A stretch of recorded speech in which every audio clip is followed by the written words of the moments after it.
Do you know a Hamish or a Màiri? These are not real names. Well, of course they're real names. There's plenty of people called Hamish or Màiri. She can clickbait vacum ek toshach. Ach, inye in mijn kerste hante.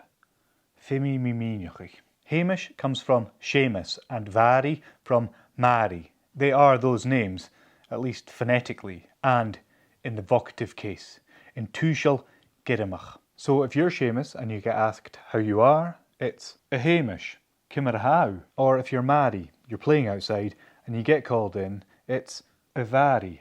Troit. In túshal girimach happens when you address somebody on SpeakGaelic. I'm Calum, but at the start of an email, I'm a Calum.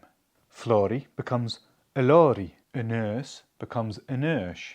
Màiri becomes a Màiri. Seumas becomes a Hamish. And Illy becomes, well, actually it's just Illy. So if you're a Hamish or a Màiri and a Gaelic speaker addresses you, it might sound like they're stumbling, but they're not.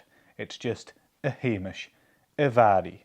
For the full rules of how names change and to see if you are still who you think you are, can you answer túshal girimach, horsúl at speakgaelic.scot.